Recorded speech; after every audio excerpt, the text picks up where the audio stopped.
Ramiro Calle, voy a contar un poquito muy brevemente, porque lo más importante es todo lo que nos tienes que aportar, cómo te conocí. Yo realmente conocí a Ramiro Calle a través de la biografía del Buda, porque por entonces me había convertido al budismo y a través de un libro que luego te voy a decir una frase que me impactó y que lamentablemente no recuerdo qué libro es y espero algún día encontrar. A partir de ahí, de mi búsqueda, ¿verdad? Cayó en mis manos el fakir. Y cuando leí el Fakir dije, yo quiero esto. No, no quiero otra cosa en mi vida. Yo quiero vivir estas sensaciones. Así que, aunque mucha gente no se lo cree, dejé mi trabajo de recursos humanos, director de recursos humanos en una multinacional, y me dediqué al yoga. Pero me obsesioné con este hombre, me obsesioné con conocer a Ramiro y estuve detrás de él en el año 2007 y esa fecha es importantísima para mí. Estuve pues cerca de 6 meses o 7 meses llamándote por teléfono. Conseguí finalmente que los viéramos junto con Luisa en Marbella, en un hotel. Me dio un abrazo que recordaré toda mi vida, sin ningún tipo de duda. Un abrazo de esos de verdad, un abrazo de esos que os comentaba que debían de ser de 20 segundos, para mí fue una eternidad. Y lo primero que me dijo fue darme una cachetada y me dijo, pobre de la mujer de la que usted se enamore, porque no tiene fin. No se rinde hasta que la consiga. Y ese año fue importantísimo para mí, Ramiro.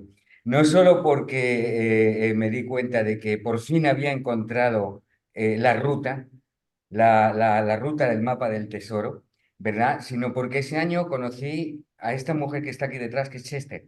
La conocí en otras circunstancias. Conocí a uno de mis muy pocos amigos, que es Orencio, ¿verdad?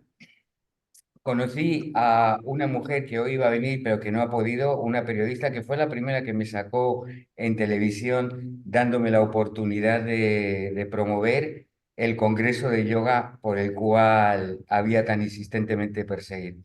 Y conocí a Gema, que se encuentra ahí, que es sin duda mi mano derecha y mi mano izquierda.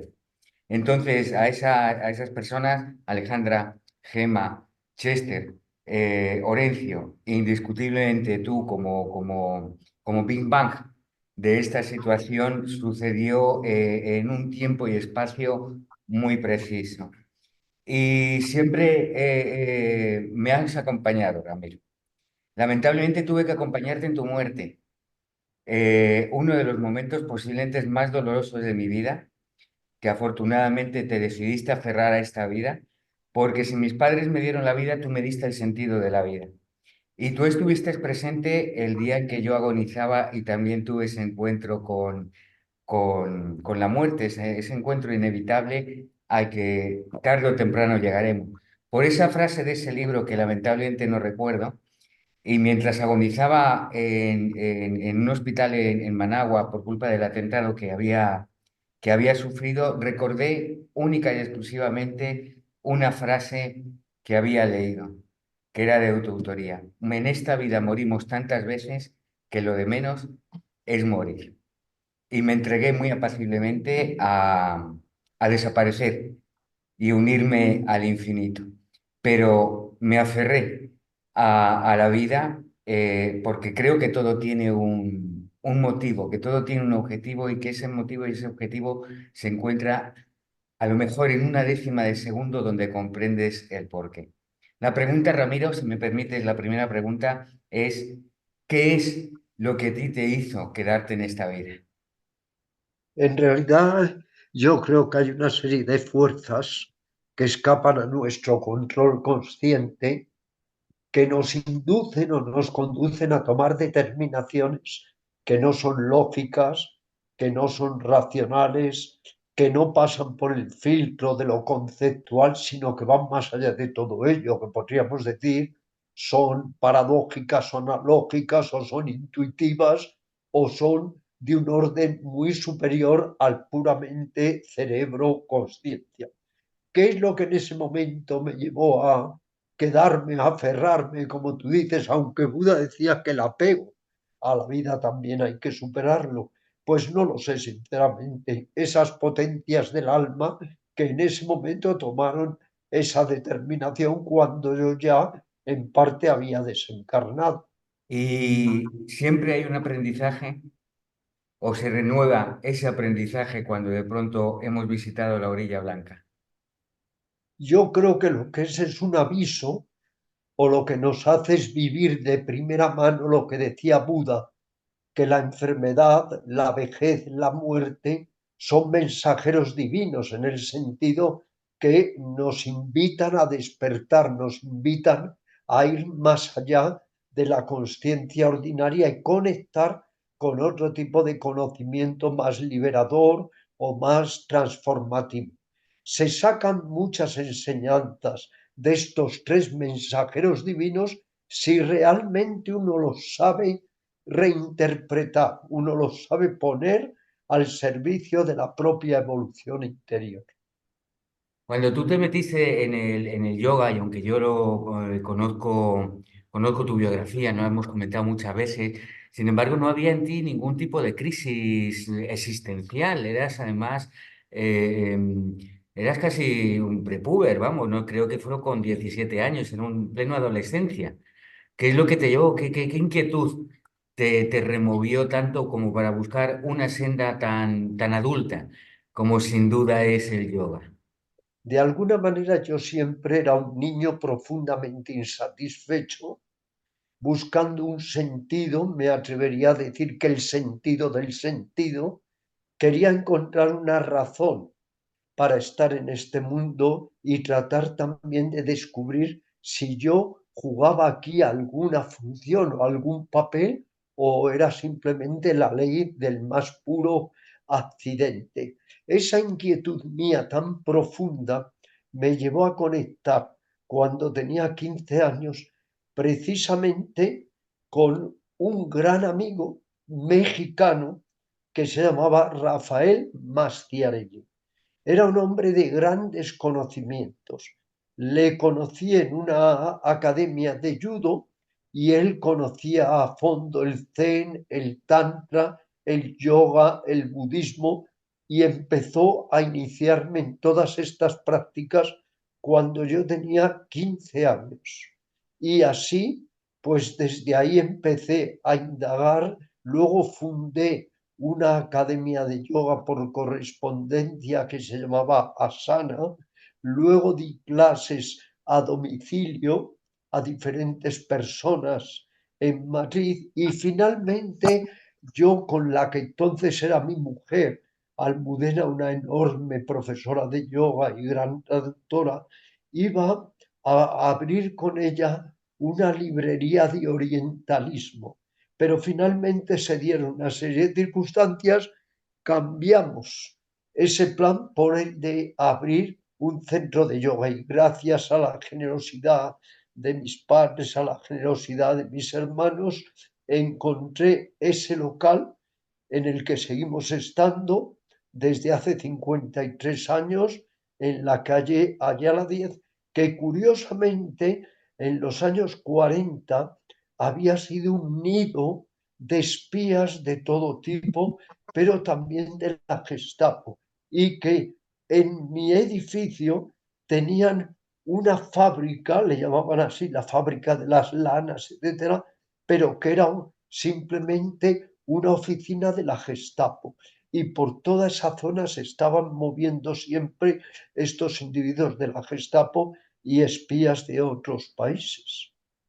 Ramiro, siempre me ha llamado la atención de que una disciplina de tantísima autorrealización y de tanta liberación y de tanta búsqueda espiritual, me ha llamado mucho la atención de que sus orígenes han estado como muy rodeados, al menos aquí en Occidente, ¿verdad?, de los personajes más oscuros porque grandes pensadores, el mismo Mircea Eliade, del cual, como tú bien dices, su libro Yoga, Inmortalidad y Libertad es un libro para toda la vida, tuvo que huir de Europa cuando ganaron los aliados, porque era un filonazi.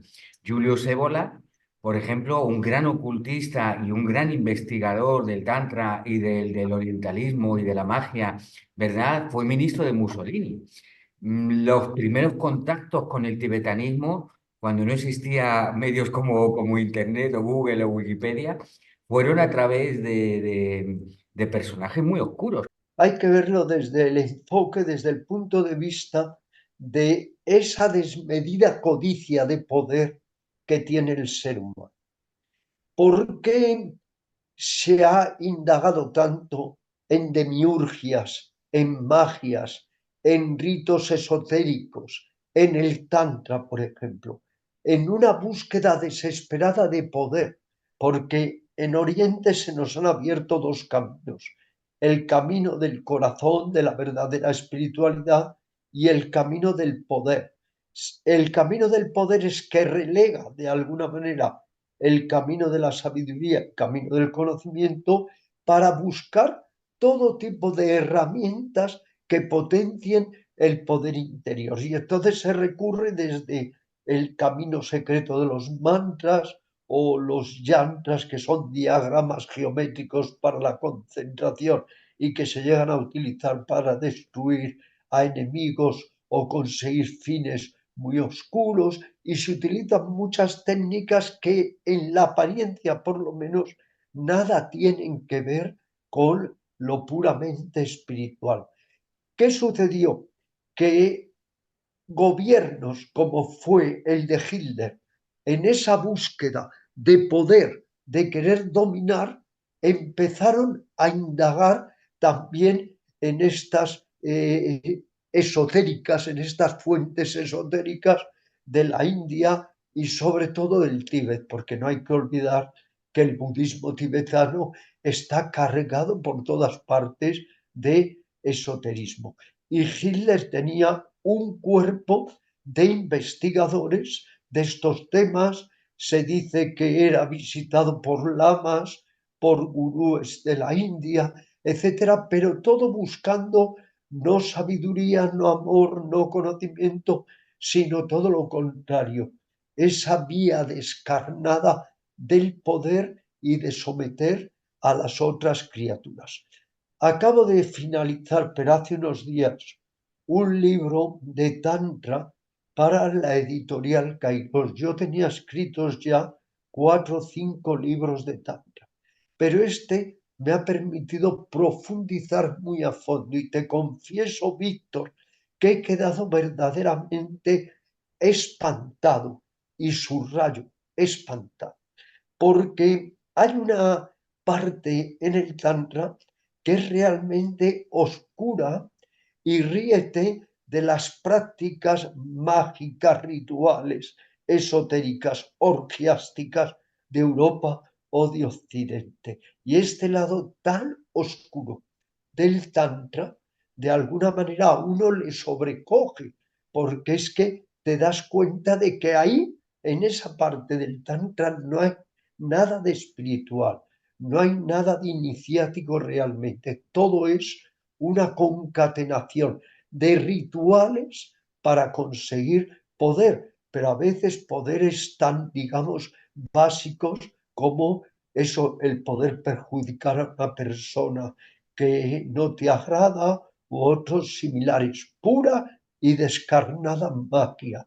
Y ese tantra es el que de alguna manera se absorbió en el movimiento neotántrico. Y llamo el movimiento neotántrico a ese tantra propiciado por los beatniks, los hippies y la luego llamada nueva era, donde en realidad no se busca nada espiritual, no nos engañemos, nada es nada.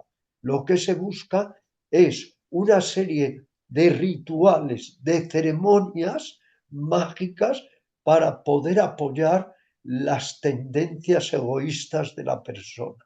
Viene, pero quizás venga esto de bastante antiguo, porque ahora que has mencionado la nueva era, que realmente no es tan nueva, porque ya Blavatsky, ¿verdad? Y el coronel Olot en su día ya fueron padres de ese, de ese enredo, de ese ovillo de colores que, en lo que metieron absolutamente todo: yoga, budismo,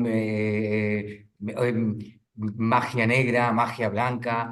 Pero resulta que esto es de 1900 y antes de la Primera Guerra Mundial, que creo que fueron los que trataron de deificar a ese grandísimo pensador que fue Krishnamurti, el gran gurú antigurú, que posiblemente sea, como bien sabes, el único gurú al que guardo cierto respeto, precisamente por ser contra ese grado de sumisión que exige o que exigían los gurús.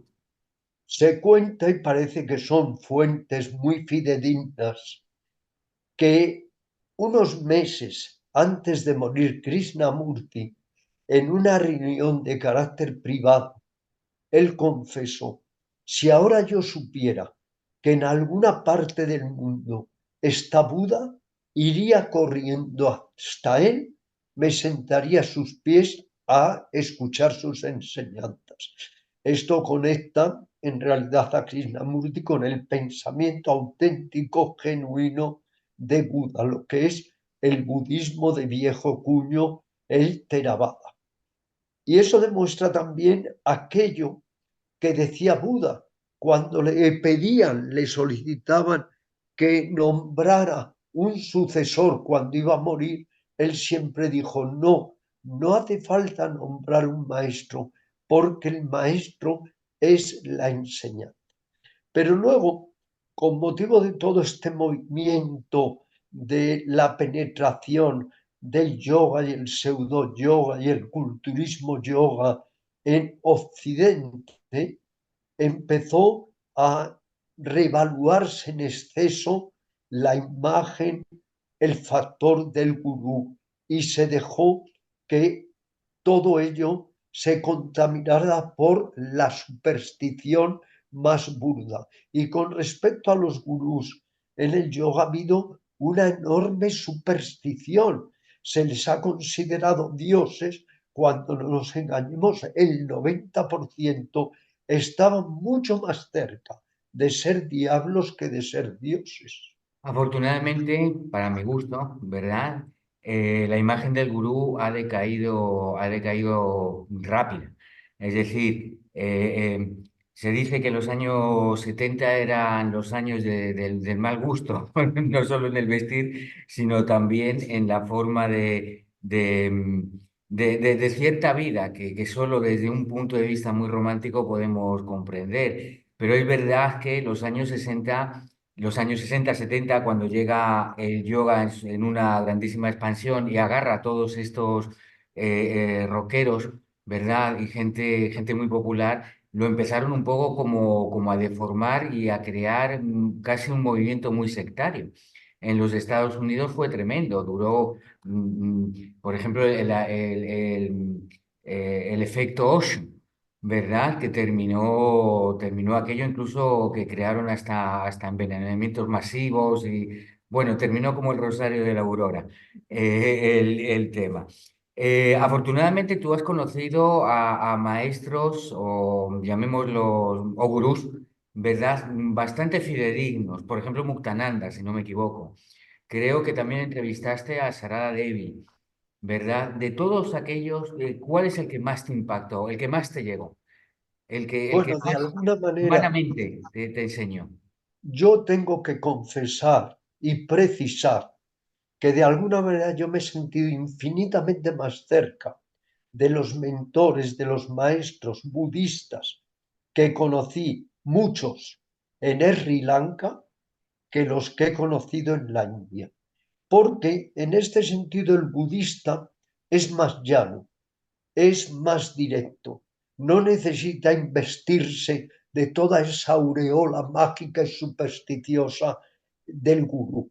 Entonces he estado siempre mucho más cerca de maestros como Nyanaponikatera, Naradatera, Ananda Maitreya, Kasapatera y tantos otros, lo que no quiere decir indudablemente que durante muchos años estuve en la India persiguiendo toda clase de gurús, pero no solo gurús hindúes, no solo gurús del yoga, sino también gurús jainas, también gurús sikhs, gurús del Sankhya. Me dedicaba a buscar y buscar y rebuscar toda clase de mentores y sabios y anacoretas y ermitaños que pudieran transmitirme enseñanzas. Por eso me llamaban un poco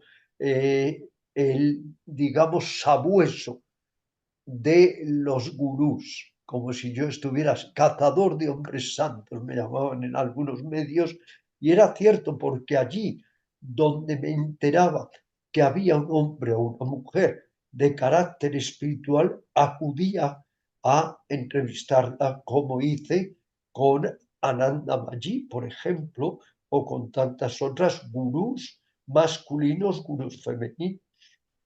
Pero Víctor, lo que sí es importante es desenmascarar lo que llamaríamos los neos, neo-yoga, neo-tantra, neo-vedanta. Todo eso hay que desenmascararlo, neo-zen, porque es que no tienen nada que ver con los núcleos, con los orígenes de las verdaderas enseñanzas. Las hemos totalmente tergiversado, desdibujado y muchas veces prostituido para rentabilizarlas. Dicen que cuando el dinero habla no entiende de gramática. Y algo que llevo un tiempo dándole vueltas a la cabeza es como aquellas personas eh, que de algún modo nos dedicamos a paliar los efectos del estrés, que nos dedicamos a comprender que es posible otra forma de vida más, con una menor logística marcada por los intereses.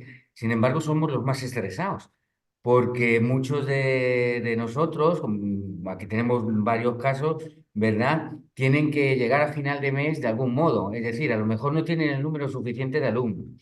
A lo mejor sacan un buen producto, un buen proyecto y resulta que el local de enfrente se lo imitan. A ti te han llegado a imitar el nombre. Me acuerdo que me comentaste una vez que había un señor que se hacía llamar Ramiro Calle que iba recorriendo Argentina. No, Víctor, Víctor, hace unos días ha surgido algo mucho más grave. Me han robado totalmente, me han usurpado mi identidad, mi personalidad, todo. Una página pirata se ha dedicado ahora a anunciar en comunicación con Booking, lo cual no quiere decir que Booking esté inmerso en ello, pero se deja querer. Esta página pirata está constantemente ahora en Internet anunciando que yo estoy moviendo viajes para dar enseñanzas de relajación, de bienestar, de sosiego. A la página la llaman Ramiro Calle, sacan decenas de hoteles y en todos los hoteles sale debajo Ramiro Calle y luego con la inteligencia artificial han cogido textos para promover todo ello como unas vacaciones de serenidad y de sosiego. De todo eso no tenía la menor idea hasta que llegó un alumno al centro de yoga y me dijo, mira Ramiro, lo que están haciendo. Claro que en todo eso, lamentablemente estoy muy, muy acostumbrado y hay que aplicar aquello de ser como un muerto ante los halagos y los insultos. A lo largo de estos años, al haberme convertido a mi pesar o inesperadamente en una marca, ¿qué sucede? Empieza todo el mundo a querer manipularte o utilizarte o instrumentalizarte.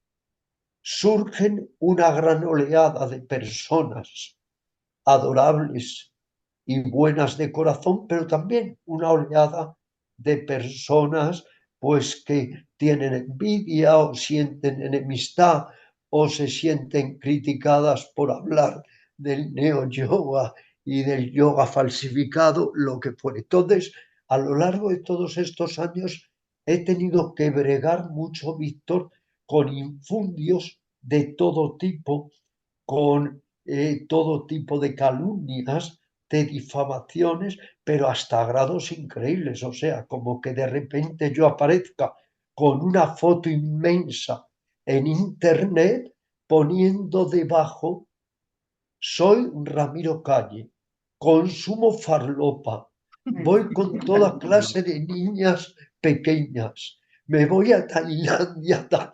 Y aparece eso durante años en Internet cuando por fin llega al juez años después, el juez dice, no, no pasa nada, da igual, parodia y lo deja. Esto repetitivo, una persona que no cabe duda, por ejemplo, de que no sé si te ha llegado a ti, porque ha llegado a media España, media Hispanoamérica, una carta reproducida en, vamos, en fotocopia, cientos, miles, 4 folios que han enviado a todas las editoriales, a todos los centros de yoga, a todos los periodistas, poniéndome, imagínate, con toda clase, claro, de infamias. Entonces, cuando uno se convierte, repito, a pesar de uno, en una marca, esto es inevitable. Por todos lados surgen voces que te apoyan, voces que te critican, que difaman o que te insultan sin el menor respeto. Pero son las redes, o hay que no estar nunca en redes, o si uno quiere ser visible para difundir, entonces siempre se está en este percance, en este riesgo. ¿Y cuál sería el antídoto para que precisamente personas que se dedican a esa liberación no tuvieran que vivir los efectos de ese estrés o de ese mal cuerpo que puede dejar algo como Actitud, actitud? actitud mental, eso es la actitud mental. Es que, claro, hoy en día el yoga se ha vuelto muy competitivo entre profesores. Por ejemplo, todos estos macrocentros de yoga que en realidad son una degradación de centros de gimnasia que ahora se utilizan como centros de yoga, pues todo eso es que de alguna manera a muchos honestos profesores de yoga que contaban con su pequeña academia, les ha sometido a un enorme estrés. Y luego, por otro lado, es que hay más profesores que alumnos en yoga, ¿eh? Más profesores que alumnos. ¿Qué sucede? Que muchas personas que tienen la expectativa y la buena intención de querer vivir modestamente, aunque sea modestamente del yoga, no lo consiguen y eso les causa angustia, estrés, más si han solicitado previamente un crédito para poder abrir un local y así sucesivamente. Entonces, cuando el yoga se ha convertido también en una herramienta de consumo, pues todo ello es inevitable, salvo que la persona tenga ese poder de cambiar su actitud mental. Bueno, ante todo, Ramiro, decir que qué gran privilegio que estos tres libros que escribimos, que son libros autobiográficos, como bien sabes, donde meditan los árboles, Sí, Busca de la Perla Azul y El Camino de la Hormiga, que tuvimos dos editoriales que lo sí, publicaron, ¿verdad? Decidiste muy coherentemente donarlos a todos los practicantes de forma gratuita. Y que sí. muy en breve mi equipo y yo estamos creando ese nuevo PDF para y buscar aquellos enlaces en los cuales todo practicante de yoga pueda adquirir este grandísimo conocimiento que volcaste en No esas... que volcamos, pluraliza que volcamos. Yo es que era muy curioso. Lo mío fue hacer preguntas y tú encontraste la respuesta. Así que lo sepan todos los practicantes que estos tres libros a partir de ahora pertenecen ni más ni menos que al mejor espíritu que puede ser, que sea el del buscador, sin ningún tipo de coste y a través de distintas redes, de distintos medios, los haremos llegar. Me preguntaba María, ¿verdad? Ella tenía una pregunta y era la siguiente. Me decía que qué característica, habilidad o rasgo de carácter tiene que tener un profesor de yoga, un maestro de yoga, un profesor, alguien que difunda este camino. Lo primero es utilizarse a sí mismo un poco como un laboratorio viviente donde practicar, experimentar, indagar todo aquello que luego va a trasladar a las otras personas. Luego lo esencial es la práctica, es la experiencia y luego la capacidad del mentor, del preceptor, de conectar bien, de empatizar con el alumno y saber realmente ver qué es lo que el alumno necesita, porque muchas veces el mentor solo se percata de lo que él necesita, pero hay que ponerse en el lugar del alumno y saber qué necesita el alumno para que yo pueda orientarle en su práctica y en su experiencia, pero sobre todo práctica, práctica por parte del mentor. Patricia, Patricia, grandísima practicante y profesora, por supuesto, se preguntaba qué tipo de yoga físico empezaste a practicar. ¿Dónde aprendiste ese yoga, el Hatha Yoga? ¿Y qué tipo Bueno, de yoga era? yo tuve la gran fortuna, primero, de que mi madre, María del Mar, fue mi primera gurú y siempre me preparó para adentrarme en todas estas técnicas de autodesarrollo y evolución, no solo el yoga, el zen, el budismo y otras. Pero he aquí que por aquel entonces, estamos hablando del año 60 y algo, 1960 y algo, abrió en Madrid, en las afueras de Madrid, un mentor de Hatha Yoga, su centro de yoga. Él se llamaba Kapala Darasanna Roy. Mi madre comenzó a recibir clases con él y después me llevó a mí también y estuve recibiendo clases de Hatha Yoga con él, que en realidad solo se centraban en asanas. O sea, es curioso porque siendo un maestro hindú, pues aquí comenzaba ya en cierto modo la degeneración del verdadero sistema del yoga, solo practicábamos asanas, nada más. Pero eso ya me sirvió para ir poco a poco familiarizándome con las técnicas de las posturas del yoga. Luego a esa práctica añadí la de los mudras, bandas, satkarmas y otras. Yo he sido siempre muy aficionado a los mudras y bandas porque considero que es la manera de sacarle todos sus potenciales al pranayama. Aplicar durante los ejercicios respiratorios el mula bandha, el uddiyana bandha, el jalandhara bandha es una manera óptima de absorber toda la energía del pranayama. Luego, cuando empecé a viajar a la India, pues claro, en la India también iba a clases de diferentes sistemas de Hatha Yoga. Es curioso porque había en la India una tendencia entonces a que, aunque la clase de asanas durara un cuarto de hora, el entrenamiento de calentamiento duraba tres cuartos de hora. O sea, se le daba una importancia enorme al calentamiento del cuerpo antes de la ejecución de los asanas propiamente dichos.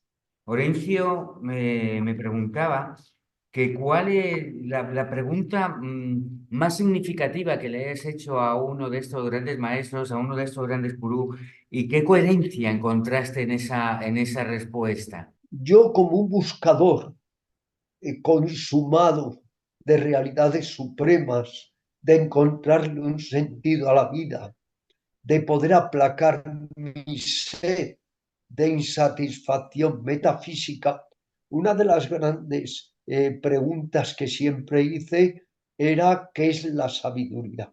Esta pregunta se la he hecho a lamas, a yogis, a monjes budistas, a anacoretas, a sadhus.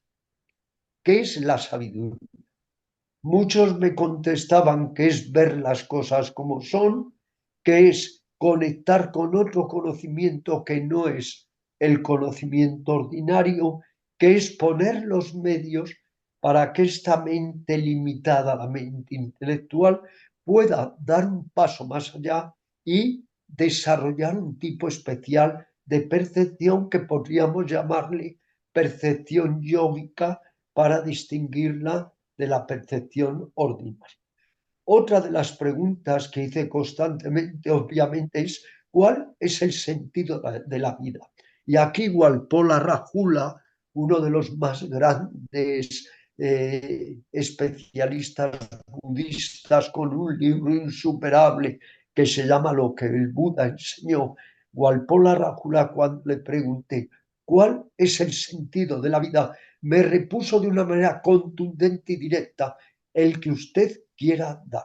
Porque indudablemente es que el mentor no es el que tiene que darle un sentido a la vida, a tu vida. Eres tú el que mediante tu práctica, tu autoindagación, tienes que encontrar el sentido de tu vida. Yo, gracias a ti, te he tenido contacto con una serie de personajes, algunos de ellos recientemente fallecidos, que han reformado mi vida, o que han enriquecido algunos aspectos de la vida, porque la reforma vino indiscutiblemente a través del yoga, al cual llegué sin ningún tipo de duda, como he recordado al principio, gracias a tus escritos. Jesús Quintero. Jesús Quintero es un hombre que me acompañaba toda la vida y, como sabes, tuvimos un proyecto común que nunca se pudo llevar a cabo. Otro fue Sánchez Dragón, que sé que tiene como cierta mala prensa, pero que a mí en particular me pareció siempre un hombre muy amable conmigo, muy cordial. Y muy posteriormente una entrevista que me hizo Isabel Gemio, pero todo provino siempre de tus orígenes. ¿Quién ha sido esa persona relevante aquí en España que a ti te haya marcado? Quien más me ha ayudado en España han sido, a veces yo creo sin proponérselo, querido Víctor, las editoriales. Y he hecho buenas relaciones con los editores. Ha habido editores con los que me he llevado muy mal, y tú lo sabes, como El perro y el gato, Sí. entre los que publicamos estas tres obras. Pero ha habido editores que me han apoyado incondicionalmente desde siempre, y gracias a ellos he publicado 250 obras que me ha dado lugar para difundir por todas partes, no solo en castellano, en inglés, en francés, en portugués, parte de mis obras. Luego ellos han sido como un hilo conductor que me ha ayudado a difundir mi obra, que es la obra del yoga. Claro, no es mi obra, es la obra del budismo, del yoga, del sufismo, del zen, de lo que son las más altas místicas, metafísicas en el cosmos. 250 libros y 101 viajes a la India. Me preguntaba Rosa que si te podía transmitir lo siguiente, del mismo modo que a Orencio le preocupaba cuál era la pregunta en la cual más coherencia habías encontrado, ella se preguntaba que cuál era la pregunta que más fracaso, que más amargura te había aportado en la respuesta de uno de estos sabios, ya sean budistas, yogis.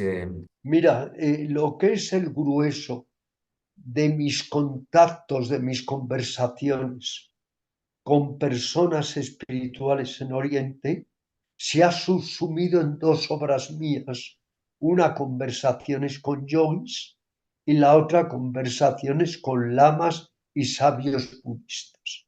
Ha habido preguntas de todo tipo: de meditación, de búsqueda interior, de resolución de conflictos internos, de cómo cultivar las funciones de la mente, preguntas de todo tipo.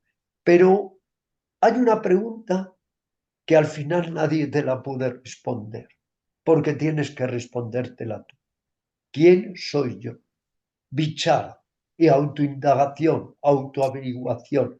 ¿Quién soy yo? Nadie puede responderte a esta cuestión.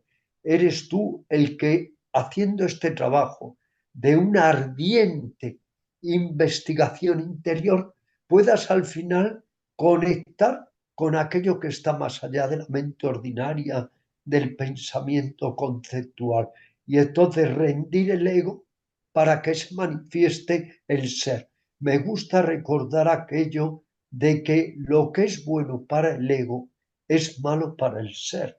Tenemos eso siempre que tenerlo pendiente, y sin embargo siempre estamos dando de beber al ego y le robamos el agua a nuestro ser, que es lo más profundo. Porque es como si una persona está hablando siempre del caviar y nunca lo ha probado. Entonces, no es hablar de ello, es vivirlo y experimentarlo e indagarlo. ¿quién soy yo?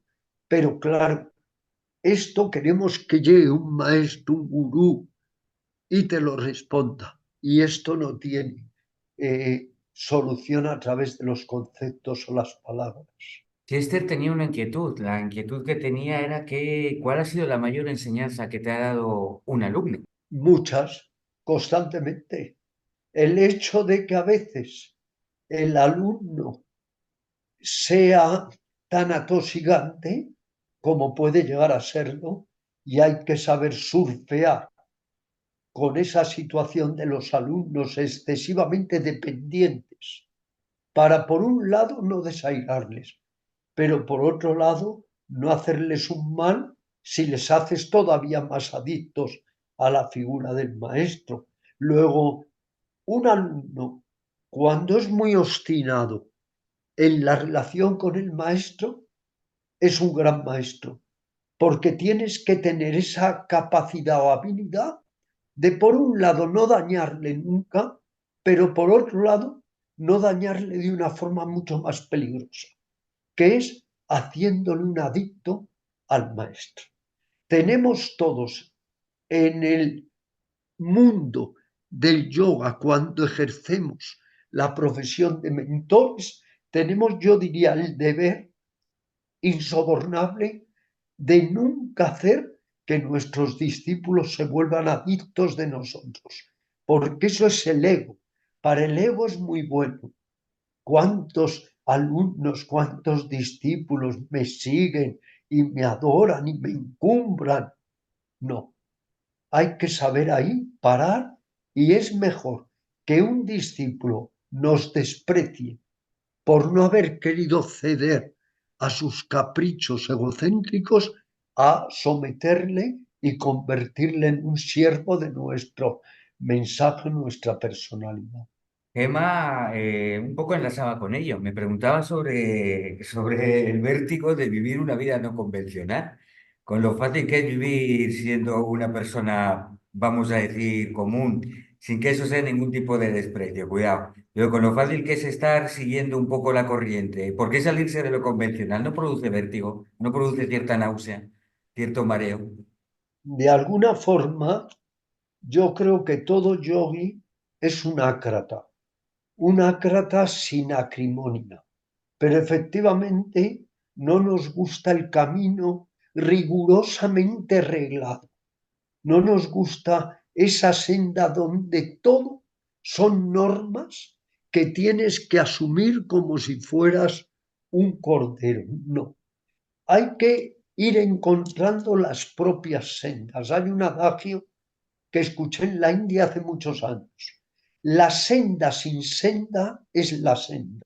Podemos aprender de todos, podemos recibir enseñanzas, métodos, técnicas, pero al final todo eso hay que cocerlo dentro de nosotros para saber dónde está esa senda sin senda que es la verdadera senda. Luego, un yogi es un guerrero espiritual, un yogi no le gusta rendirse a lo convencional, incluso como decía Krishnamurti, es de mediocres buscar la reputación.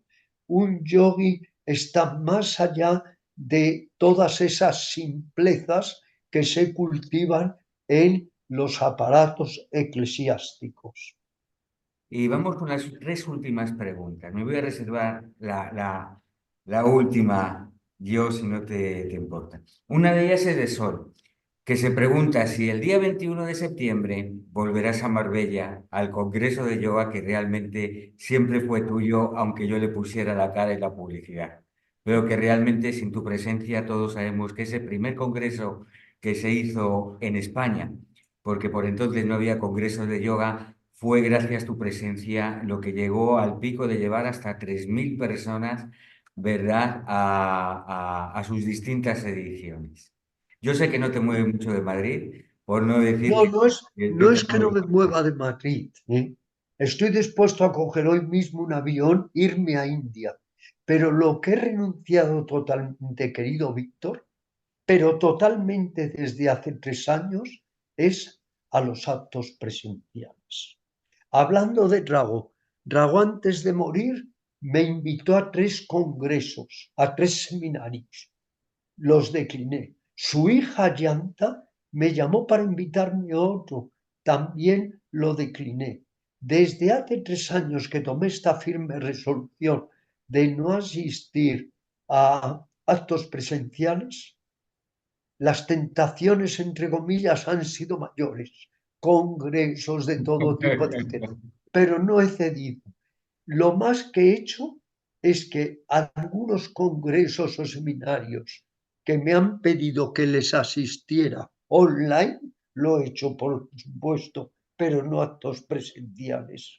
Yo tengo que decirte, Ramiro, que el brevísimo encuentro que tuvimos hace poquito en Madrid y que ya habías tomado esa resolución, de algún modo era una respuesta a eso que yo ya conocía, yo ya la conocía. Te he visto rejuvenecer increíblemente, o sea, es que te he visto, vamos, hecho un muchacho, te he visto con otro tipo de fuerzas. Te recuerdo en un año en el cual es que cada mes visitábamos distintos puntos del país, desde hasta 3 y 4 Efectivamente, conferencias distintas en un solo mes y así nos tiramos la friolera de un par de años. otro tiempo, otra época. Durante mucho tiempo recorrimos juntos España, de norte a sur, de este a oeste, dando seminarios, conferencias, congresos.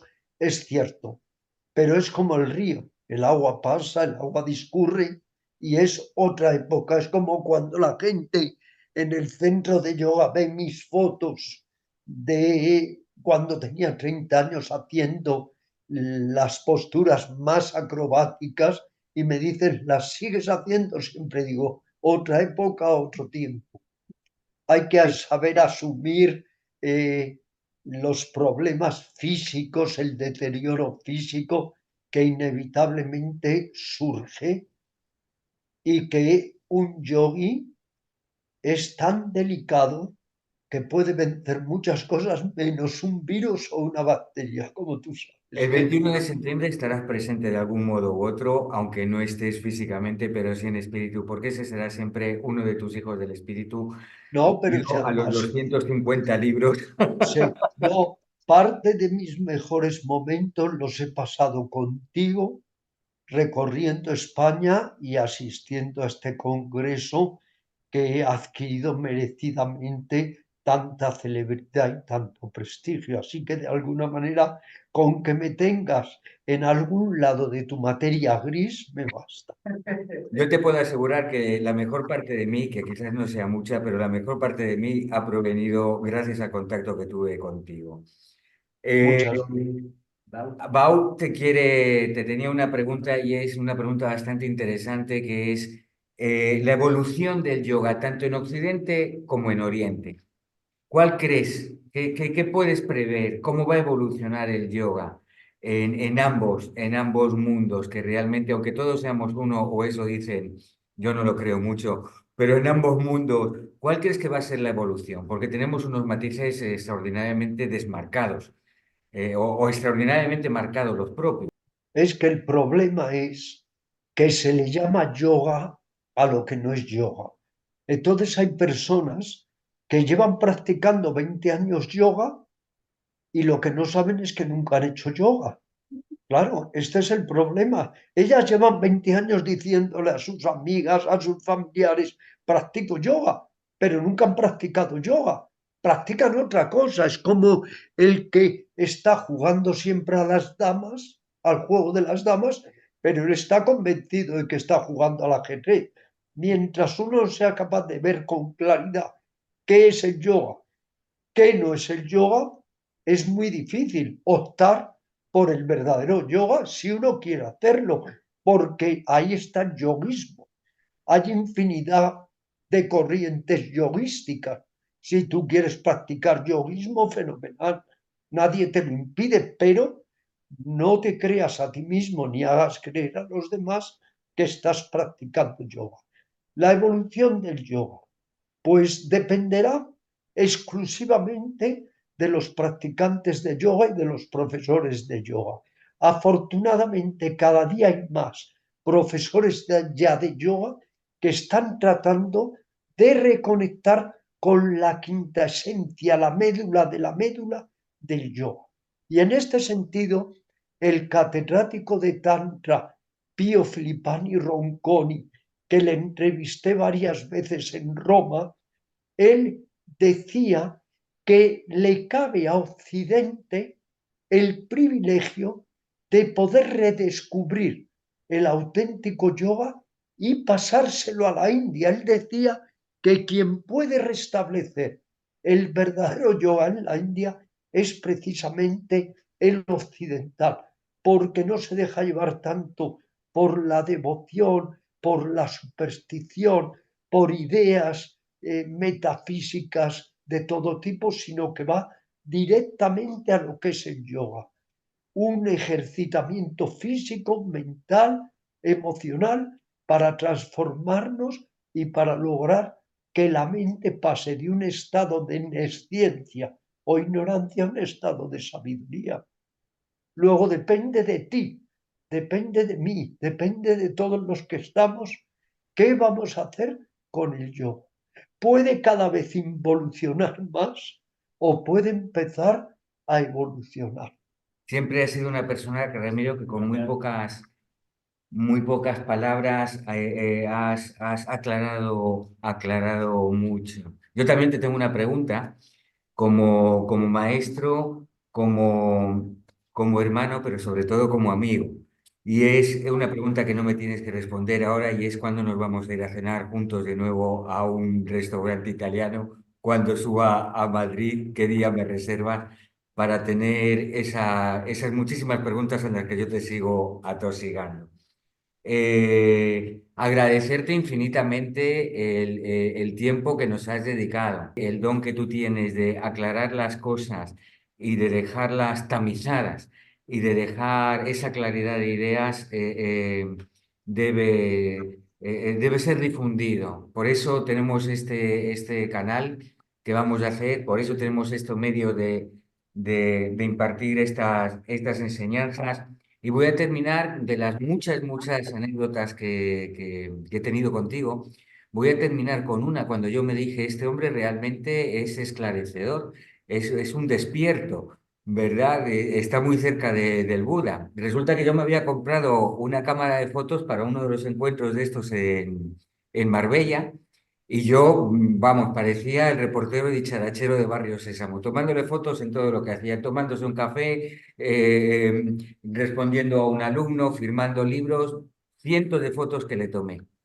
Y según te estoy acompañando, no te acordarás, a la estación de tren, descubro que pierdo la cámara, que no la encuentro. Y yo entro rápidamente en mi desesperación. Mi cámara, la cámara con la cual he tomado tantísimas fotos, la cámara que compré para este momento, Ramiro, que la he perdido, que no la encuentro. ¿Y sabes lo que me respondiste? ¿Qué hacemos? ¿Sufrimos? Y desde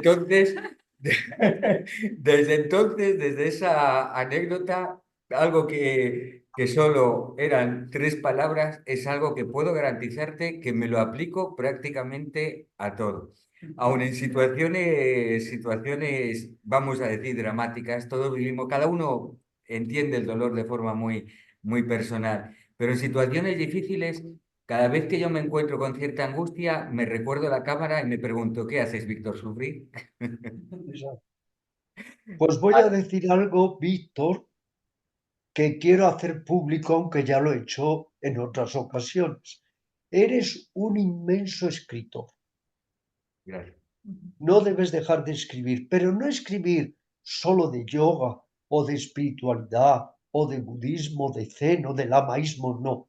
Escribir de la vida, de tus experiencias, de tus sentimientos más profundos, porque tienes un don, y lo he hablado siempre con nuestro común amigo Antonio García, tienes un gran don y te expresas de una manera intimista, profunda, de ser a ser, así que debes cultivarlo. Por eso estoy ilusionado, si es que se puede estar ilusionado de algo ya a mi edad, de que esos 3 libros estén al alcance de todas las personas.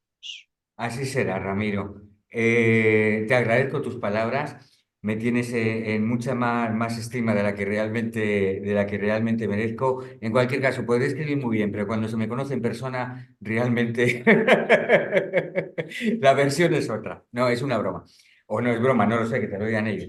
En cualquier caso, te puedo garantizar, y te lo digo de corazón también, de verdad te lo digo, con esa devoción que tengo a la amistad y al profundísimo amor que te debo, que mis mejores experiencias, las que más me han hecho crecer, no solo han sido mis grandes errores, sino ha sido el grandísimo acierto de tenerte siempre al lado, bien pegado a ti, respondiéndome a mis inquietudes, a mis dudas, a mis sufrimientos, o bien simplemente leyéndote en esos 250 libros que has escrito a lo largo de tu vida y que son inconmensurables. Me acompañaron el día que renací en este camino como ser y me acompañaron el día que tuve que renacer a la vida y que me ha convertido en un hombre de 56 años, pero que realmente su biografía es la de un niño de 8. Porque como Pues, bien sabes, después de esa situación, toda mi memoria se fue destruida. No te tengo amnesia retroactiva. Pero sin embargo, algo, fíjate cómo es la mente, Ramiro, tus grandes enseñanzas y muchas de las cosas que me han pasado, nunca las conseguí perder. Se quedaron ahí. Y fueron las primeras palabras que yo pronuncié cuando volví a la consciencia. Ramiro Calle, tú eres, tú como buen yoga pirata, eres un representante de lo que se llama la sabiduría loca en el yoga y en el hinduismo, y lo sabes, que es ir más allá de las reglas convencionales para que pueda aflorar otra manera de percibir, de ser, de sentir, que no estemos sometidos al borreguismo en que está sometida la mayoría de la humanidad, tristemente. Ramiro, te quiero muchísimo, te quiero de corazón. Por favor, vamos a despedirnos todos de él con un Bueno, muchas abrazo gracias por enorme. todo. Un Muchísimas gran gracias. abrazo para todos. Muchos Hasta besos y pronto. abrazos. Muchas Gracias, gracias. besos y abrazos a todos.